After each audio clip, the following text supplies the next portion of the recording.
வணக்கம். அரசியல் ஆரம்பம் நிகழ்ச்சியில் உங்களை சந்திப்பதில் மகிழ்ச்சி.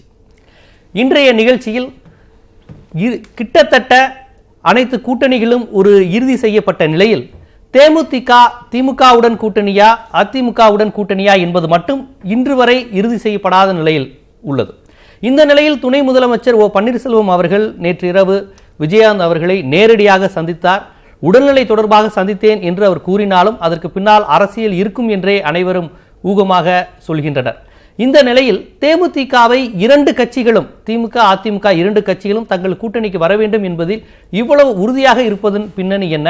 தேமுதிகவின் வலிமை கூடியிருக்கிறதா? எதை வைத்து இதை நாம் அளவுகளாக புரிந்து கொள்ள வேண்டும் என்பதெல்லாம் குறித்துதான் இன்று நாம் பேச இருக்கிறோம். இது குறித்து உரையாடுவதற்காக மூத்த பத்திரிகையாளர் டிவிஎஸ் சோமு, மூத்த பத்திரிகையாளர் ராதாகிருஷ்ணன் அவர்கள் நமது அரங்கிற்கு வந்திருக்கிறார்கள். வணக்கம். ராதாகிருஷ்ணன் சார்ட்ட இருந்தே ஆரம்பிக்கலான் இருக்கேன். இப்போ 2014 2016 இந்த இரண்டு தேர்தல் முடிவிலையும் பார்த்தீங்கன்னா தேமுதிக ஆரம்பித்தப்ப இருந்த அந்த வாக்கு விழுக்காடுங்கிறது ரொம்ப கணிசமாக குறைந்திருக்கிறது என்பதுதான் கடந்த கால தேர்தல் வரலாறு. ஆனால் இந்த தேர்தலிலும் தேமுதிக எப்படியாவது நம்ம கூட்டணிக்கு வந்து விடாதா என்று இந்த தேர்தல் வரையும் ஒரு மிகப்பெரிய அவருக்கு ஒரு எதிர்பார்ப்பு டிமாண்ட் இருக்கே, அதை எப்படி புரிஞ்சுக்கிறது? இல்லை, அது திமுக கூட்டணியோட ஒரு பெரிய ஒரு ஸ்ட்ராட்டஜிக் மிஸ்டேக்ன்றதான் பார்க்க வேண்டும். ஏனென்றால் அவர்கள் தேமுதிகவை பொறுத்தவரை அதிமுக கூட்டணியில் தான் இருக்க போறோம் என்று அவர்களும் சொல்லிவிட்டார்கள். நரேந்திர மோடி தான் பிரதமராக வேண்டும் என்றெல்லாம் பல தருணங்களில் அவர்கள் கூறியிருக்கிறார்கள், விஜயகாந்த் உட்பட. அப்ப அங்கிருந்து பாத்தீங்கன்னா திடீரென்று ஏன் இந்த மாற்றம் இல்லைன்னா மனமாச்சரியம் ஏன் வருதுன்னா, வேற ஒன்றும் கிடையாது. அங்கே பாமகவுக்கு நிகரான சீட்டு கொடுக்க முடியாது அப்படின்னு அறிவித்துள்ளார்கள். 3 சீட்டு தான் கொடுக்க போறேன்னு.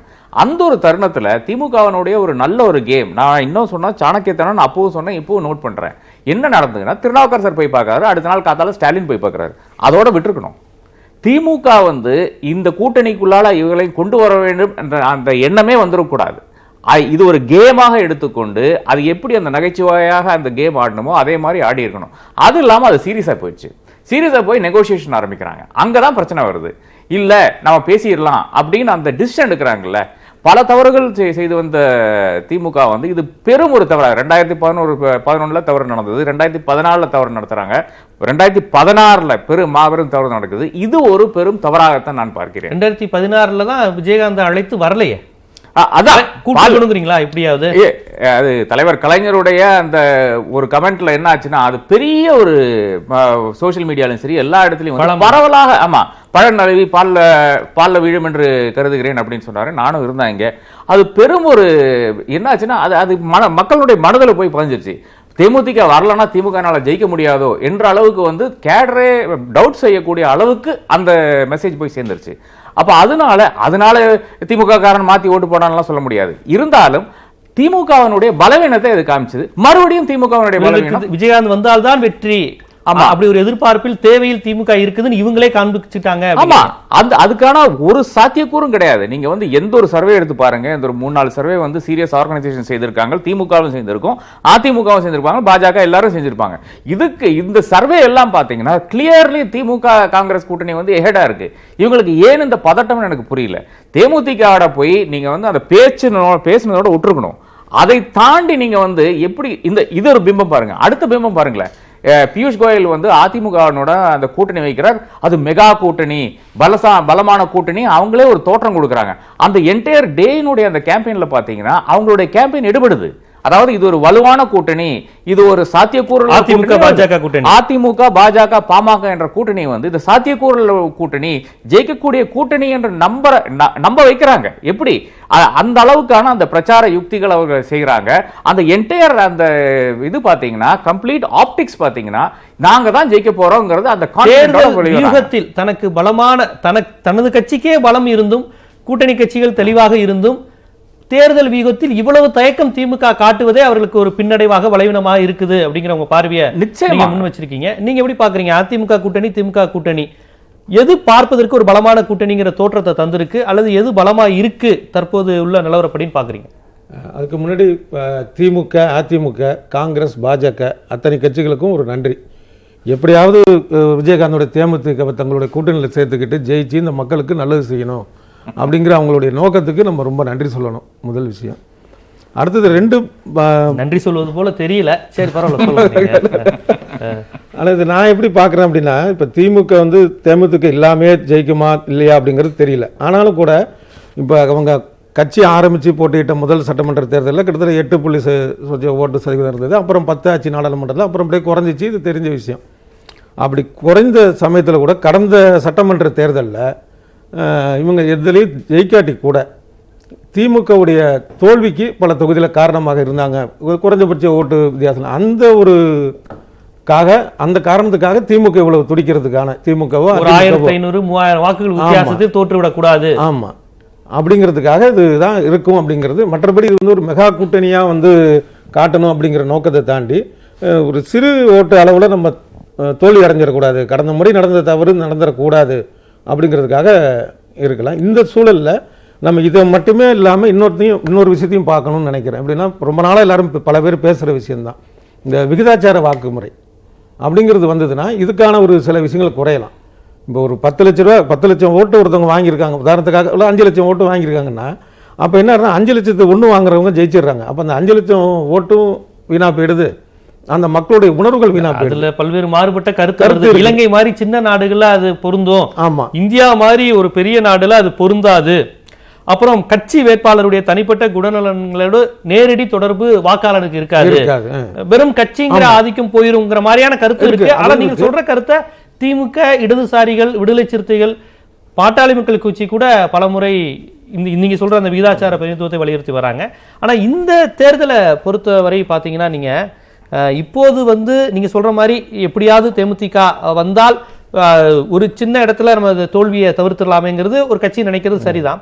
ஆனால் ஏற்கனவே இப்ப வந்து 20 தொகுதி கிட்ட கூட்டணி கிட்ட அவங்க கொடுத்த மாதிரி போயிருச்சு. இப்ப உள்ள நிலவரப்படியே இப்பயே அவங்க கையில 21, 22 தான் இருக்கிற மாதிரி இருக்கு. இப்ப தேமுதிகவும் திமுக முயற்சி செய்யறாங்க அப்படின்னா அவர்கள் போட்டியிடுவதே 16, 17ங்கிறது அதுவே தோற்றத்துல ஒரு பலவீனமா தெரியாதா?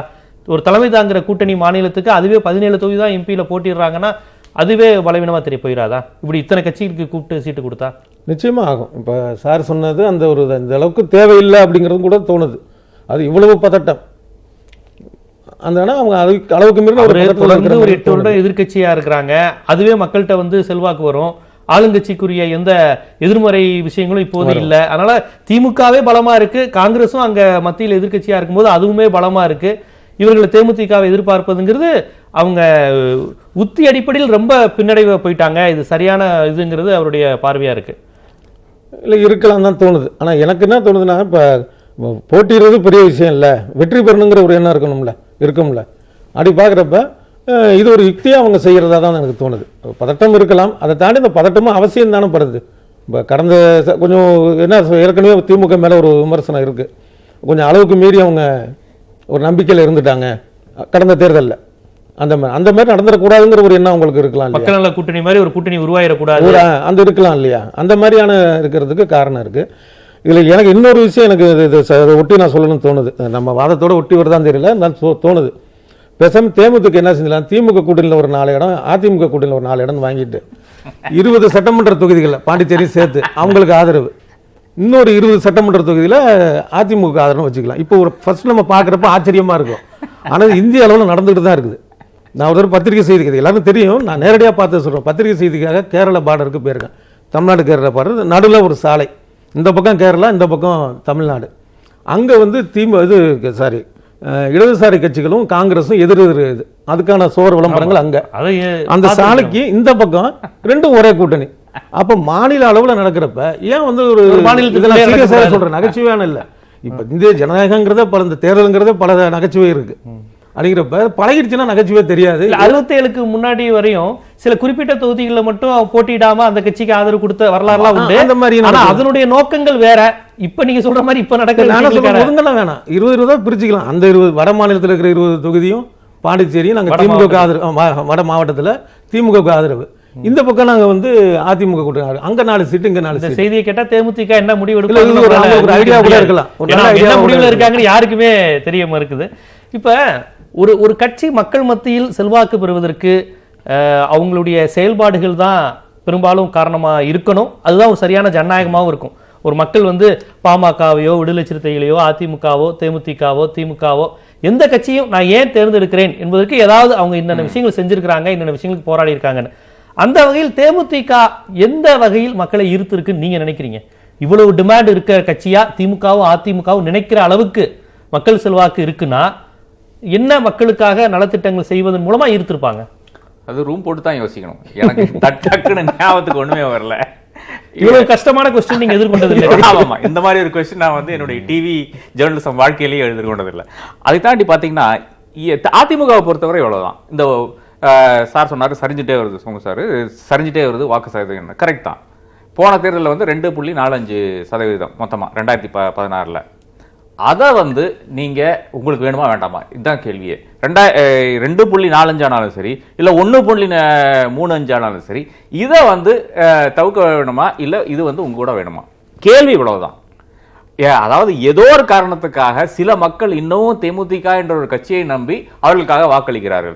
எப்படி மதிமுக என்ற கட்சியை நம்பி வாக்களிக்கிறார்களோ, எப்படி ஒரு ஜி.கே. வாசனை நம்பி வாக்களிக்கிறார்களோ, எப்படி இன்னமும் ஒரு பாமகவை நம்பி மக்கள் வாக்களிக்கிறார்களோ, இதே மாதிரி இப்போ தேமுதிகவை நம்பி வாக்களிக்கிற ஒரு ஜனத்தொகை இருக்கு என்று நான் கருதுகிறேன்.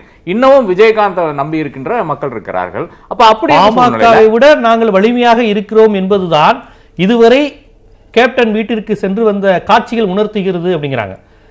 அவங்களுக்கு 7 கொடுக்குறீங்கன்னா எங்களுக்கெல்லாம் 5-6 ஏற்றுக்கொள்ள முடியாது என்பதுதான் அவர்கள் தரப்பிலிருந்து வந்ததா செய்தி வருது. நீங்க அவங்களுக்கு 7 கொடுத்துட்டு எங்களுக்கு 5 கொடுக்க வாய்ப்பே இல்லை அப்படின்னு தான் தொடர்ந்து பேச்சுவார்த்தை ஓடிக்கிட்டு இருக்கிறதா தகவல்கள் வருது நமக்கு. ஆமா, அதான். அப்படி என்றால் நாங்க உங்களை விட நாங்க இன்னொரு மடங்கு பெரிய கட்சி பாமகவை விட அப்படின்னு தான் அவங்க நம்புறதா செய்திகள் வருது. இல்ல, அதான் ஓபிஎஸும் பாக்கி இருக்கிறவங்க போனவங்க எல்லாம் ஒரே ஒரு மேட்டர் மட்டும் உணர்த்தி இருக்கணும். தேர்தல் தமிழ்நாட்டில் நடக்குதுங்கன்னு மட்டும் சொல்லியிருக்கணும். இது வேற ஏதோ உங்களுக்கு சாதகமா இருக்கிற ஒரு ஊர்ல நடக்கல, இது வந்து தமிழ்நாடு ஒட்டுமொத்தக்கு தமிழ்நாடுக்கு நடக்கிற தேர்தல்னு உணர்த்திருக்கணும். அது செய்யல நினைக்கிறேன். ஆனால் அதிமுக மேல இருக்கிற கேள்வி இவ்வளவுதான், முன்னில் இருக்கிற கேள்வி இவ்வளவுதான். இப்ப பாமகவை ஏன் இவ்வளவு டெஸ்பிரேஷனோட அவங்க வந்து அரவணைத்தாங்கன்னா வேற ஒன்றும் கிடையாது. இந்த 6% சரி, 5.8% சரி, அந்த வாக்குகள் தேவை அதிமுகவுக்கு. 21 நாடாளுமன்ற சட்டமன்ற தொகுதிகளை தக்க வைக்கிறதுக்கு, இல்லை என்றால் ஒரு 10 ஜெயிக்கணும். 10 ஜெயிக்கலன்னா அரசாங்கம் கவிழ்ந்து விடும். இதுதான் அதிமுகவுடைய நோக்கமே. இவ்வளவுதான். அதிமுக எடப்பாடி பழனிசாமியினுடைய நோக்கம் இவ்வளவுதான். இந்த அரசாங்கத்தை தக்க வைக்க வேண்டும். சென்ட்ரல்ல என்ன ஆகுதோ, லோக்சபா எலெக்ஷன்ல வந்து எல்லாமே போயிருதோ, இல்ல 5 வருதோ 10 வருதோ, அதெல்லாம் பிரச்சனையே கிடையாது அவருக்கு. இங்க ஆட்சி எப்படி நிலைநிறுத்துறது, அதுக்கு ஒரு தேமுதிக தேவை என்று நினைக்கிறார். அதனால வந்து தேமுதிகவுக்கு எந்த அளவுக்கு கொடுக்க முடியுமோ அந்த அளவுக்கு கொடுக்கிறார். அவங்களுக்கு ஒரு லிமிடேஷன் இருக்கு. எப்படி திமுகவுக்கு ஒரு பெரும் லிமிடேஷன் இருக்குதோ, சார் சொன்ன மாதிரி 17, 18 அவ்வளவுதான் அவங்களுக்கு கண்டஸ்டன் பண்ண முடியுதோ, அதே மாதிரியான லிமிடேஷன் வந்து அதிமுகவுக்கு இருக்கு. அதை தாண்டி அவங்களால கொடுக்க முடியாத ஒரு நிலைமை இருக்குது. அந்த ஒரு சூழலை தான் மறுபடியும் போய் கேட்கிற மாதிரி, இல்லைன்னா கெஞ்சற மாதிரி கூட வச்சுக்கலாம். அவர்கள் சொல்லுகிறார்கள், இது வந்து உங்களுக்கே உணர்த்துறாங்க, அதை தேமுதிகவுக்கே உணர்த்துகிறார்கள். இந்த கூட்டணி நீங்க உங்களுக்கு இல்லைன்னா நீங்க வந்து அடுத்த தேர்தல் நீங்க நிக்கவே முடியாத ஒரு சூழ்நிலை வந்துவிடும் அப்படிங்கிற அந்த நிதர்சனத்தை கூட உணர்த்தின பிறகு கூட தேமுதிகவுக்கு இன்னும் ஒரு டிசிஷன் எடுக்கிறதுக்கு இவ்வளவு தயங்குறது எனக்கு புரிய மாட்டேங்குது. தேமுதிகவும் வரும் பட்சத்தில் அவர்களும் கிட்டத்தட்ட பாமக இணையான சீட்டை கேட்கிறாங்க. அப்படி இருக்கிறப்ப அதிமுகங்கிற ஒரு பெரிய கட்சி கடந்த தேர்தலில் 37 நாடாளுமன்ற தொகுதிகளிலும் இரட்டை இலை சின்னம் வெற்றி பெற்றது. 40 தொகுதியிலும் இரட்டை இலையில் நின்று 37 தொகுதியிலும் இரட்டை இலை வெற்றி பெற்றதா. இந்தியாவினுடைய 3வது பெரிய கட்சி. ஆமா, அப்படிப்பட்ட கட்சி இந்த முறை 20க்கும் குறைவான இடங்களில் நிற்பதுங்கிறதே ஒரு ஒட்டுமொத்தமா அந்த கட்சிக்கான பலவீனமா பார்க்கப்படலாம். இல்ல, ஏதாச்சும் ஒரு எம்பி வந்து உங்க ஸ்டுடியோக்கு வந்து, இல்லைன்னா ஒரு கேமராக்கு முன்னால வந்து, இல்லை பெரும் அநீதி நடந்து விட்டது, நான் கட்சியிலிருந்து விலகுகிறேன், எனக்கு சரியில்லை, இப்படி ஏதாச்சும் ஒரு வார்த்தை சொல்லியிருக்காரா? ஏதாச்சும் ஒரு எம்பி? சில 2 எம்பிஸ் கொஞ்சம் நான் பேசின எம்பிஸ் வந்து எங்கிட்ட வந்து இல்ல இது சரியில்லைங்கிற மாதிரி பேசினாங்களே தவிர, அவர்களும் இன்று வரை வந்து இது ஒரு பெரும் இஷ்யூவா எடுக்கல. அவங்களுக்கு ஒன்றும் பெரிய கண்டெஸ்ட் பண்ணி இனி காசு இதில் செலவு பண்ணி மறுபடியும் ஜெயிக்க முடியுமோ ஜெயிக்க முடியாதோ என்ற அந்த சூழ்நிலை வர வேண்டிய அவசியம் இல்லை என்று நினைக்கிறார்கள் என்று கருதுகிறேன். அப்போ அதிமுகவை பொறுத்தவரை, இல்லை என்றால் அதிமுக 37 எம்பிஸை பொறுத்தவரை அவர்கள் யாரும் மறுபடியும் கண்டெஸ்ட், தம்பிதுரை வேணால் நினைக்கலாம் இன்னும் மறுபடியும் கண்டெஸ்ட் பண்ணணும், பாக்கி இருக்கிற யாரும் அப்படி நினைக்கிறதாவே தோணல. இல்லை என்றால் போட்டியிடுவதற்கே அவங்க ஆயத்தமா இல்லைங்கிறீங்களா? இல்ல, கிடையாது. 37 எம்பிஸ்ல வந்து எத்தனை எம்பிஸ் நீங்க வந்து அது ஒரு பேட்டியை காணுங்க. 37 எம்பிஸ்ல எத்தனை எம்பிஸ் வந்து மறுபடியும் நிக்க வேண்டும், இதே தொகுதியில் நான் தான் நிற்பேன் என்று அடம்பிடித்தமாக இருக்கிறார்கள் என்று பாத்தீங்கன்னா அந்த மாதிரி ஒரு நபர் கூட கிடையாது என்றுதான் என்னுடைய தகவல். இதுதான் அதிமுகவினுடைய இன்றைய நிலை. யார் வேணா நின்று போட்டோம், நமக்கு என்னங்கிறது தான். ஆனால் ஒரு கேண்டிடேட் நின்னால் அதற்கு பல பெனிஃபிட்ஸ் இருக்கு. அதற்காக சிலர் நிக்கலாம், அதற்காக சிலர் வேணால் போட்டி விடலாமே தவிர, இந்த ஒரு காரணத்துக்காக நான் மறுபடியும் திரும்பி வருகிறேன், ஏனென்றால் நான் இவ்வளவு மக்களுக்கு செய்து விட்டேன் என்ற ஒரு இடத்திலிருந்து ஒரு அதிமுக எம்பியும் வரமாட்டார். இல்லை என்றால் சில எம்பிக்கள் வந்து இந்த கட்சியிலிருந்தே அப்படியே விலகிடலாமே என்ன கொஞ்சம் அப்படியே ஆஃப் ஆயிடலாமே பலர் வந்து அப்படி செய்வாங்க. ஒரு எம்எல்ஏ தேர்தலுக்கு பிறகு இல்லை என்றால் ஒரு மந்திரியான பிறகு கூட பலரும் வந்து என்ன செய்திருக்காங்கன்னா அடுத்த முறை சீட் கிடைக்கிறதுனால ஜெயலலிதா சீட் கொடுக்காதனால அவங்க அப்படியே கட்சியிலிருந்து ஒதுங்கி இருக்காங்க. கட்சியில் இருக்காங்க ஆனா கொஞ்சம் அப்படியே அடக்கி வாசிப்பாங்க. நீங்க காலேஜ் இன்ஜினியரிங் காலேஜ் நீங்க இப்படி ஒரு கருத்துக்களை பதிவு செய்றீங்க. ஆனால் வந்து டெல்லியிலிருந்து வரக்கூடிய பாஜக தலைவர்கள்லாம் தமிழகத்தை சேர்ந்தவர்கள் அதிக அளவில் அமைச்சரவையில் இடம்பெறுவார்கள் அப்படிங்கிற ஒரு விஷயத்தை சொல்லியிருக்கிறாங்க. நீங்க சொல்றது எதிராக இருக்கு. அவங்க சொல்லியிருக்கிறாங்க. அதனுடைய அர்த்தம் என்ன? தமிழகத்தை சேர்ந்தவர்கள் அதிக அளவில் இடம்பெறுவார்கள் என்றால் நிறைய அதிமுக வந்து மத்திய அரசியல் வந்து இனிமே இடம்பெற போகுது அதிமுக நபர்களுங்கிறாங்க. நீங்க என்னன்னா போட்டியிடவே அவங்க தயாரா இல்லைங்கிறீங்க. இல்ல பாஜக சொல்றது வந்து நாங்களே வந்து ஃபுல் பெரும்பான்மை வந்துருவோம் அப்படின்னு சொல்லிட்டு இருக்காங்க. அப்ப இவங்க எல்லாம் வந்து ஒரு உதிரி கட்சிகளாக சைட்ல தான் உட்கார வேண்டுமே தவிர இதுவரை நாம் பார்த்தோம் 37 எம்பிஸ் வச்சு வாய்ப்பு இருக்குன்னு நீங்க நினைக்கிறீங்க? இல்ல இனி மறுபடியும் வந்து லார்ஜஸ்ட் சிங்கிள் பார்ட்டியா வேணா பாஜக வர்றதுக்கு வாய்ப்பு இருக்குது. ஆனால் அரசாங்கம் ஃபார்ம் பண்ற அப்படி வரும்போது அதிமுக ஒரு வாய்ப்பு இருக்குல்ல? இல்ல கிடையாது. அதிமுக அப்படி வாய்ப்பு எல்லாம் வராது. இதான் லார்ஜஸ்ட் சிங்கிள் பார்ட்டியா வந்தா கூட ராம்நாத் கோவிந்த் வந்து பாஜகவை அழைத்தால் கூட அங்க வந்து காங்கிரசுக்கு தான் முன்தூக்கம் என்று நான் கருதுகிறேன். ஏனென்றால் பாஜக எப்படி வழி நடத்துச்சு, தன்னுடைய கூட்டணியில் இருக்கும் கட்சிகளை எப்படி வழி நடத்துதுன்னு பாத்தீங்கன்னா சிவசேனா எடுத்துங்க, சிரோமணி அகாலிதள் ஆனாலும் சரி, நிதிஷ்குமார் ஆனாலும் சரி, எல்லாருக்கும் வந்து இந்த கூட்டணியில் பெரும் பிரச்சனைகள் வந்துள்ளது. அப்ப அதே வந்து ஒரு ரிப்பீட் வர வேண்டாம் என்று இந்த கட்சிகளே வந்து விரும்புவார்கள். அந்த ஒரு தருணத்தில் தான் காங்கிரஸ் எப்படி வழி நடத்துன்னு பாருங்களேன். காங்கிரஸிடம் வந்து அதிருப்தி அடைந்த மாநில கட்சிகளே இல்லையா கடந்த முறை திமுகவை தவிர பாக்கி ஒரு மாநில கட்சியும் வந்து காங்கிரஸோட பெரும் மனமாச்சரியம் கிடையாது என்றுதான் என்னுடைய கருத்து. ஏனென்றால் இந்த 2G வழக்கை தவிர பாக்கி ஒரு கட்சியையும் வந்து இப்ப NCP எடுத்தீங்கன்னா பெரும் ஊழல் குற்றச்சாட்டுகளுக்கு உள்ளானார்கள். ஆனால் ஒரு என்கொயரி கூட அவங்க மேல வைக்கல.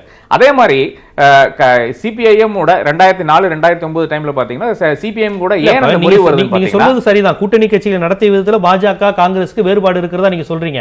ஆனால் இப்போது கூட கடுமையான மோடி எதிர்ப்பு பேசுகிற மம்தா பானர்ஜியோ, மாயாவதியோ, அகிலேஷ் யாதவோ போன்ற எந்த மாநில கட்சிகளும் திமுகவை தவிர ராகுல் காந்தி தான் பிரதமர் என்று சொல்ல தயாராக இல்லை. அவங்க பாப்போம் மோடி எதிர்ப்புல நின்னு பாப்போங்கிற மாதிரி தான் இருக்காங்களே ஒழிய ராகுல் காந்தியை முன்னிறுத்துவதில் வந்து அவங்க அவ்வளவு முனைப்பா ஆர்வமா இல்லை.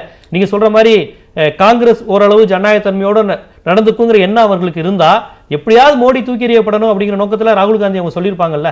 முக ஸ்டாலினை தவிர வேற யாருமே சொல்லலையே. இல்ல இது சார் சொன்ன மாதிரி ஒவ்வொரு கட்சிக்கும் ஒரு கட்டாயம் இருக்குது. இப்போ மம்தா பானர்ஜி வந்து ஒத்துக்கொள்ள முடியாது. ஏனென்றால் அங்க 3 கார்னர் கான்டெஸ்ட், அந்த 3 கார்னர்ல 4 கார்னர் கான்டெஸ்ட், அதுல வந்து பாஜக ஒண்ணு, காங்கிரஸ் ஒண்ணு, லெஃப்ட் பார்ட்டிஸ் ஒண்ணு, அப்புறம் மம்தா பானர்ஜியினுடைய பார்ட்டி ஒண்ணு. அவங்க வந்து நிச்சயமாக அந்த டைம்ல வந்து ஒத்துக்கொள்ள முடியாது. தேர்தலுக்கு பிறகு வேணால் ஒத்துக்கொள்ளலாம். அகிலேஷ் யாதவும் மாயாவதிக்கும் இருக்க பிரச்சனை என்னவென்றால் அவர்கள் வந்து ஒரு பேக்வர்ட் கிளாஸ் பார் முஸ்லீம் அலையன்ஸ்ல வந்து ஒருங்கிணைந்து வந்திருக்கிறார்கள். 5 தொகுதி மட்டும் நீக்கி வச்சிருக்கார்கள். RLDக்கும் இவங்களுக்கும் சேர்ந்து, காங்கிரஸுக்கும் சேர்ந்து அங்கேயும் வந்து ஆதரிக்க முடியாத ஒரு நிலைமையில் இருக்கிறார்கள். இங்கதான் காங்கிரஸ் ஒரு பெரும் தப்பை பண்ணது, பிரியங்கா காந்தியை கொண்டு வருது. பிரியங்கா காந்தி வந்து கேம்பெயின் பண்ண யூபியில் கேம்பெயின் பண்ண ஆரம்பிச்சிட்டாங்கன்னா ஒவ்வொரு தொகுதியிலும் ஏறத்தாழ ஒரு 10,000 ஓட்டு காங்கிரஸ் காரர்கள் எடுத்து விட்டார்கள் என்றால் அங்க போய் பாஜக மறுபடியும் அமோக வெற்றி பெறக்கூடிய அந்த வாய்ப்பு இருக்கிறது. இங்கதான் காங்கிரஸ் தவறு பண்ணுகிறது. ஏனென்றால் ஃபர்ஸ்ட் ஸ்ட்ராட்டஜி இதுதான். பேக்வர்ட் கிளாஸ் முஸ்லீம் ஓட்டு வந்து நம்ம கிட்ட வந்து விட்டால் பாஜகவினுடைய அந்த ஃபார்வர்ட் கிளாஸ் ஓட்டை வந்து ஏறத்தாழ 20% கிட்ட இருக்குன்னு நினைக்கிறேன். அந்த ஃபார்வர்ட் கிளாஸ் ஓட்டும் பிரேக் ஆயிரும். எப்படி காங்கிரஸ் தனித்து நிக்கிறதுனால பிரேக் ஆயிரும். அதனால பாஜகனால வெற்றி பெற முடியாத ஒரு சூழ்நிலை வந்துவிடும். அதனால நாம் வெற்றி காணலாம் என்று பார்த்தார்கள். இது வந்து எல்லாம் சேர்ந்த ஒரு யுக்தியாகத்தான் இருந்தது. ஆனால் இப்போ வந்து பிரியங்கா காந்தியை உள்ள கொண்டு வந்ததுனால இந்த ஒரு பெரிய பிரச்சனை வரும். இந்த கொண்டு வந்து உத்தரப்பிரதேசத்துல அந்த அரசியல் கொண்டு வந்தது அவர்களுக்குள் பாஜகவை வீழ்த்துவதில் ஒரு பின்னடை வரும். நிச்சயமாக ஒரு பெரும் பின்னடை வரும். இப்பொழுது தேமுதிகவை பொறுத்தவரையும் பாத்தீங்கன்னா கட்சி ஆரம்பித்த காலத்தில் இருந்து அவர்களுக்கு இருக்கிற ஒரே இது வந்து குறிப்பிட்ட சாதியின் செல்வாக்கு உள்ள கட்சி கிடையாது. எல்லா சமூக மக்களும் இருக்கிறாங்க. வட்டார கட்சி கிடையாது. வட தமிழகம், தென் தமிழகம் கிடையாது. குமரியிலிருந்து திருத்துறைப்பூண்டி வரையும் தேமுதிக கொடி இருக்கு. இப்ப அந்த நிலை இருப்பதனால தான் என்னவோ திமுக வந்து இன்னும் தேமுதிக வேணும்னு நினைக்கிறாங்கன்னு. இப்ப அந்த வகையில பார்த்தா திமுக தேமுதிக சேர்றது, அதிமுக தேமுதிக சேர்றது எது கொஞ்சம் இயல்பா அதிக பலன் தர கூட்டணியா இருக்கும் நீங்க பாக்குறீங்க ஒரு பத்திரிகையாளரா? ஏற்கனவே அதிமுக கேள்வி இதுக்கு முன்னாடி நீங்க கேட்ட கேள்வியும் கூட ஒரே மாதிரி தான். ஒரு விஷயத்துல எப்படின்னா இப்போ தேமுதிக வந்து இந்த அளவுக்கு ரெண்டு கட்சிகளும் முக்கியத்துவம் கொடுக்குறாங்களா, அந்த அளவுக்கு மக்கள் செல்வாக்கு இருக்குதா அப்படிங்கிறது இதையும் ஒட்டியே பார்க்கலாம். முதல் விஷயம் 2006 வந்து தேமுதிகவுக்கு ஒரு கணிசமான வாக்கு கிடைச்சதுக்கான காரணம் எல்லாருக்கும் தெரியும். ரெண்டு கட்சி மேலேயும் அதிருப்தியில் இருந்த பொது வாக்காளர்கள் அவங்க தான். அதுக்கப்புறம் ஒரு கூட்டணி அது இதுன்னு பேசுனது, இவருடைய சில வித்தியாசமான நடவடிக்கைகள் இதெல்லாம் ஓட்டு சதவீதம் குறைந்தது. ஒன்று, அந்த ரெண்டு தரப்புலையுமே எது எப்படி சொல்கிறது, கொள்கை ரீதியாக எந்த கூட்டணியில் அவர் இருந்தால் நல்லா இருக்குன்னு மக்கள் நினைக்கிறாங்கிறது மாதிரி தான். அந்த அர்த்தத்தை தானே கேட்குறீங்க? கொள்கை ரீதியா இல்ல, நான் வெற்றிக்கு வெற்றியும் கொள்கையும் நேரு விதத்தில் பயணிக்குதான் எனக்கு சொல்ல தெரியல. வெற்றி எதுக்கு வாய்ப்பு இருக்கு? அது சொன்ன மாதிரி தான் வந்து அந்த ஒரு 1000 ஓட்டோ 2000 ஓட்டு வித்தியாசத்திலேயோ தாங்கள் தோல்வி அடைந்துடக்கூடாது அப்படிங்கிறதுக்காக தான் ரெண்டு கட்சியுமே இவ்வளவு முக்கியத்துவம் கொடுக்குது. மற்றபடி பழைய அளவுக்கு அவருக்கான செல்வாக்கோ அந்த மாதிரிலாம்ங்கிறதெல்லாம் ஒன்றும் இல்லை. அதை தாண்டி தேமுதிகவுக்கு ஒரு பெரிய செல்வாக்கு இருக்கிறதா நான் நினைக்கல. இவங்க வந்தாங்கன்னா வந்து மக்களை ஒரு சில கட்சிகள் கூட்டணி செஞ்சுன்னா அது மெகா கூட்டணி தான் அப்படிங்கிறத எல்லாரும் சொல்கிறாங்க. அந்த ஒரு நம்பிக்கையில் வருவாங்கல்ல, அந்த மாதிரியான நம்பிக்கை தேமுதிக வந்தது அதிமுக போனது கூட சேர்ந்தாலோ இல்லை திமுக கூட சேர்ந்தாலோ ஒரு அது வெற்றி வாய்ப்பு கிடைச்சிரும் அப்படிங்கிற மாதிரியான ஒரு யூகத்தை ஒரு இமேஜினேஷன் வரும்ல மக்களுக்கு. அப்படி இருக்கிறதா தெரியல. மாய தோற்றம் தான் பாக்குறீங்க. தேமுதிகவுடன் சேர்ந்தால் வெற்றிங்கிறத ஒரு மாய தோற்றம். தேமுதிகவால அந்த 1000-2000 ஓட்டுகளால இழக்கக்கூடிய தொகுதியை இழக்க ரெண்டு கட்சியுமே விரும்பாம இருக்கலாம். அதுக்கான ஒரு முக்கியத்துவம் தான் இது. இப்போ எனக்கு திடீர்னு தோன்ற ஒரு உதாரணம் வந்து என்னன்னா, இப்போ ஒருத்தர் டிரான்சிஸ்டர் ரேடியோ இருக்குது, டிரான்சிஸ்டர் கைக்கு வந்துருச்சு, ஆனால் அதுக்கு செல்லு வேணும். டிரான்சிஸ்டர் மதிப்பு அதிகமாக செல்லு மதிப்பு அதிகமானா டிரான்சிஸ்டர் தான் மதிப்பு, ஆனால் செல்லு வச்சு தான் போட முடியும். ஸோ அந்த செல்லுக்கான ஒரு மரியாதை தான் தேமுதிகவுக்கு. நம்ம ஒப்பிட்ட அளவில் பார்த்தா இதை தான் சொல்ல முடியும். மற்றபடி அதுக்கு பெரிய செல்வாக்கு அப்படிங்கிற மாதிரிலாம் அது இல்லை. அப்புறம் இன்னொன்று சொல்லணும், இப்போ ஏற்கனவே ஒரு கேள்வி நீங்கள் சொன்னீங்கல்ல, மக்கள்கிட்ட அந்த அளவுக்கு செல்வாக்கா இந்த கட்சிக்கு, இந்த ரெண்டு கூட்டணியுமே தன்னை இழுக்க பார்க்குறாங்களே அப்படின்ட்டு. மக்கள் வந்து தேமுதிகவை அப்படி பார்க்கல. உதாரணமாக சொல்ல போனால் ஏற்கனவே சொன்ன மாதிரி அந்த மற்ற ரெண்டு கட்சிக்கு திமுக அதிமுக மாற்றாக நினைச்சாங்க, சில பேர் ஓட்டு போட்டாங்க, அவ்வளோதானே தவிர பெரிய மரியாதைலாம் இருக்கிற மாதிரி தெரியல. ஒரு நம்பிக்கை, மரியாதைங்கிற வார்த்தை கூட இல்லை, நம்பிக்கை இருக்கிறது. ஏன்னா கடந்த 5 வருடங்களில் ஒரு போராட்டம் கூட தேமுதிக மக்கள் பிரச்சனைக்காக நடத்தலை. சில விஷயங்களுக்கு அறிக்கை விட்டதோட சரி. இப்போ நம்ம ரஜினியை சொல்கிறோம் வந்து மக்களுக்காக போராட மாட்டேங்கிறாரு, தேர்தல் நேரத்தில் மட்டும் வர்றங்கிறாரு, போருங்கிறாரு அப்படின்னு. அவர் இன்னும் கட்சி துவக்கலை, அது சரியா தப்பான கட்சி துவக்கலை. இவர் கட்சி துவங்கி எதிர்கட்சி தலைவராக இருந்தவர் கடந்த 5 வருடங்களில் எந்த ஒரு மக்கள் போராட்டத்தில் ஆமாம் சில ஏதோ ஒரு அறிக்கை விட்டுருக்காங்களே தவிர வேற எதுவும் இல்லை. ஒன்று இப்போ அதே மாதிரி பார்த்தீங்கன்னா அவங்களுடைய பேச்சுக்களும் கொள்கைகளும் பார்த்தீங்கன்னா ஒரு பிரேமலதா சொல்கிறாங்க இந்து எதிர்ப்புங்கிறது தேவையில்லாதது அப்படின்னு. அது வரலாற்று புரிதலே இல்லாத ஒரு பெரிய கட்சி அப்படின்னு நம்ம சொல்கிறோம். அது ஒரு இமேஜினேஷன் இருக்குது. ஆனா இந்தி திணிப்பு தேவையில்லைன்னு சொல்ற ஒரு கட்சியோட தான் திமுகவும் அதிமுகவும் போட்டி போடுறாங்க. அதை நீங்க என்ன சொல்றீங்க? ஆமா, அதுவும் இருக்கு. அதையும் நம்ம குறிப்பிடணும். அவங்க சொல்றாங்க இந்தி எதிர்ப்பு தேவையில்லைன்னு. இந்தி எதிர்ப்பே யாருங்க காட்டல, இந்தி திணிப்பு எதிர்ப்பு தான். அதுக்காக தான் அத்தனை பேர் செத்தாங்க. அது எவ்வளவு பெரிய ஒரு வரலாறு அது. அது உண்மையிலே வந்து அந்த மாதிரி அவங்க பேசுறது கேட்கறப்ப நமக்கு ரத்தம் துடிக்கும். நீங்க முழுக்க கொள்கை அடிப்படையிலேயே தேமுதிக வரையறை செய்யறதா குறைஞ்சபட்ச புரிதல் கூட அவங்களுக்கு இல்லைன்னு நான் சொல்றேன். நான் அது கொள்கைங்கிறது இல்லை. அதே அவங்களே சொல்லிட்டாங்க. எங்களுக்கு அதே பிரேமலதா சொன்னாங்க, அதே உங்க டிவி தான் நினைக்கிறேன், எங்களுக்கு கொள்கையெல்லாம் ஒன்றும் கிடையாது, பாஜக கம்யூனிஸ்ட் எதையுமே நாங்கள் கொள்கை ரீதியாக பார்க்கல அப்படி. அது வரைக்கும் அவங்களுக்கு நன்றி சொல்லலாம் அப்படின்னு. உங்களுடைய நிறைவு கருத்தா தேமுதிக சேரும் பட்சத்தில் ஏற்கனவே இருக்கிற பாமகவும் சேர்ந்திருக்கிறதுனால வட தமிழகத்தில் குறைந்தபட்சம் நம்ம கொஞ்சம் அதிக இடங்களை பெற வாய்ப்பு இருக்குன்னு அதிமுக கணக்கு போடுமா? அப்படி தேமுதிக வந்தா வட தமிழகத்தில் முழுமையாக பாமக வாக்குகள் தேமுதிகவிற்கும் தேமுதிக வாக்குகள் பாமகவிற்கும் முழுமையா டிரான்ஸ்பர் ஆகுமா? இல்ல அது நிச்சயமா ஆகாது. ஆன் பேப்பர் வேணா வலுவான கூட்டணியா இருக்கலாம்.